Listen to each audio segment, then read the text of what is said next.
Hey fam, welcome back. Hopefully you're doing good and having a great day. If you're not, please let me know what I do to help you. Until then, we have another black on white incident to talk about. Listen, I'm not making this about race. What I am going to do is talk about pattern recognition. And as I have posted before, black on white crime is increasingly concerning. Black on white crime here in America is worse than anywhere else on the planet. That's true. I've already laid those facts out. Statistically, a white person is 30 times more likely to be killed by a black person than the other way around. We know that. That's just true. In 2019, there were about 560,000 violent interracial incidents between blacks and whites. 470,000 of them were black on white. That's 85%. 85%. 240 black people were killed by whites. 560 white people were killed by blacks. And this is all in spite of the fact that white people make up 60% of the population. Blacks are 13%. Just by raw numbers, not even per capita, but raw numbers, there are more black interracial killers than white. That should be impossible. There are 171 million more white people in the country, and yet there are more black interracial killers. By raw numbers. The young black males in particular are an order of magnitude more violent and more likely to commit crimes than any other group in the country. Black men are 5 or 6% of the population. They commit the majority of murders in the country. That makes black males in America more dangerous than perhaps any other demographic in the entire world, let alone in this country. So, Logan Tipton is this 6-year-old's name. Murdered. Stabbed to death by this animal right here. Don't even know his name. Don't care to know his name. He should get the death penalty for killing the 6-year-old kid. But before we watch the video, we're going to take a look at the news report. Okay, so this has been updated a couple of days ago. This happened in Indiana. He's now out of prison. And that's the whole issue, is that he's been let out of prison. He should have gotten the death penalty for killing that 6-year-old kid and going after more children. He broke into Logan's home in December of 2015, killed him, went after the father, and went after his sisters. He was going after the whole family. He was found not guilty. Not guilty. I don't fucking care if you are pleading insanity. You deserve the death penalty. If you are found insane, if you kill someone and you are found insane, you are either locked up for life or you are put to death. I don't care. I don't give a fuck. The only way this shit stops is if there are harsher punishments for when this happens. Let's read a little bit more. I laid in bed. I gave up. On. Yeah, so this is the comment. This is what I saw in the video. All right. Well, let's go ahead and watch the video now. He stood up with me on top of him. Just stood up and threw me 10, 15 feet across the room and went after her. Dean Tipton says December 7th, 2015 is a night that changed his life. He says his children woke him up. He then found a man attacking his children. And when I got to the top of the stairs, he attacked me. He come at me with the knife. The night took a tragic turn with the loss of a life, his 6-year-old son, Logan. Dean says immediately after Logan's death, he lost his will to live. I laid in bed. I gave up. I gave up on life. I gave up on my family. I gave up on everybody. I just wanted to die. In the years since, the family has done their best to cope, but mentions they are mentally and emotionally scarred. And they are hurt that Ronald Exantis will no longer be behind bars. Everybody deserves a fighting chance to have justice for them, and it's not. I've had my talks with God, because I'm not afraid to tell you all. I told the court, if I ever cross paths with him, I will kill the man. I will kill him where he stands. There's a little bit to unpack here. I cannot even fathom. I can't begin to fathom the pain that he must be going through as a father. I know for a fact, if I were in his situation, I would have saw red. I know it for a fact. And that man would not be going to court because he would be 6 feet under. This is why I say life imprisonment or the death penalty is the only thing that's going to fix this issue. This is exactly why I talk about harsher punishments. Life imprisonment or the death penalty. And I would argue in most cases the death penalty, such as this right here. Because there is no rehabilitation for these animals that go and kill children. that stab people on the fucking bus because of their skin color. Iryna's face is already everywhere. And then you have Logan Federico. And now we have Logan Tipton. I don't know how the suspect was restrained. I'm assuming it's because of the father. And so what I'm going to say is, if it wasn't for the father, all of these children would be dead. There is no rehabilitation for these animals.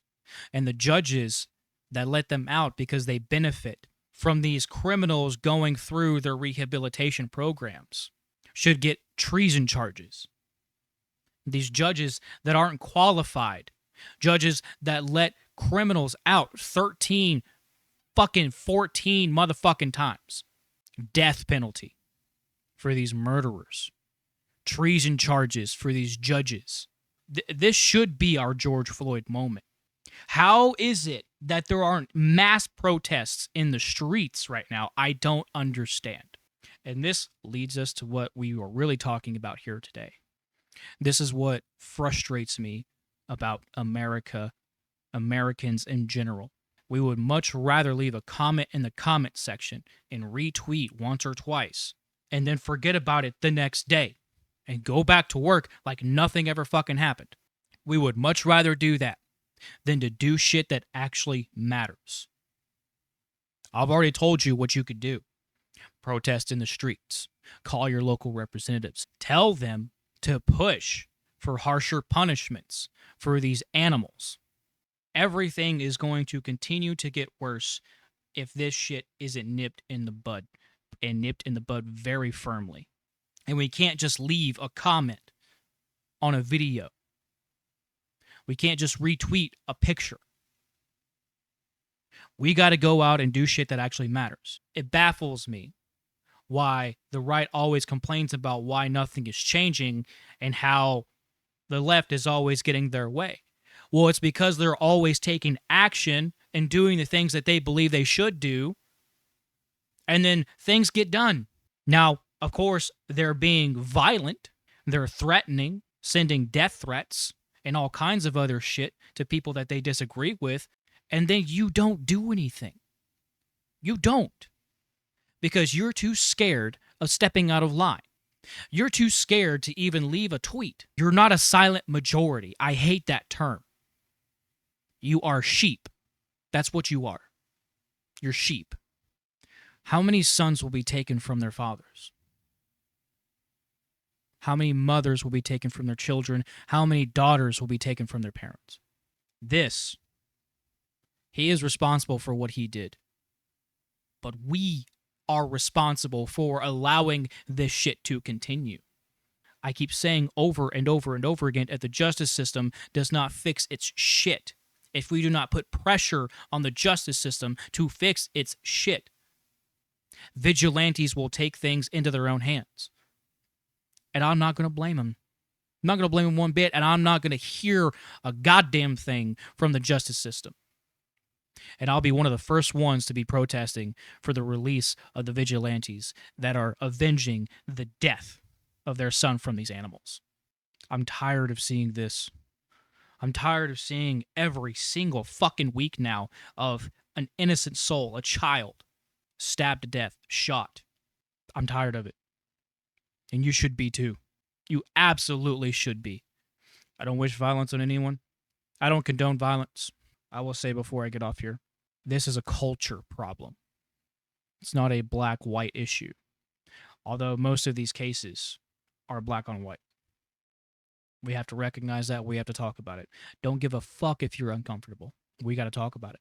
The only way to progress and move forward and fix our culture is to talk about it. So we got to talk about it. The black fatigue is growing, and it's monumental with other black people. But it's not fatigue of black people. It's fatigue of the hood culture. That's what it is. The hoodlums. That's what it is. And guess what? You could be white, Asian, Hispanic. You could be anything. It's the hood culture. I want to show you something else now that we're talking about this. Hey, what's good? Sure. What's good? Come on. Is it like trailer bitches if you want them that don't have teeth in general? Okay. This right here. Hood culture is the threat. That's what I keep telling you. Doesn't matter if you're white or black at all. Doesn't matter. So this is what needs to be stomped out. This culture here. Because the black community was doing so well before this shit. They had strong families, strong extended families. They had ties to religion. They were upstanding members of communities. It's a fucking crime what has been done to the black community. I want to see the death penalty. I want to see the death penalty for him. And I want to see the death penalty for the guy who killed Iryna, for the guy that killed Logan, Federico. I want to see the death penalty for them. There needs to be an example that's made. You guys let me know what you think. We know things need to change. And we are responsible for our culture, so we need to be the ones to change it. We have to put pressure on our justice system to do the right fucking thing. I want things to change, and I want things to change now. Hopefully you guys agree. Please make sure you leave a comment in the comment section. Let me know what you think. It's so sad.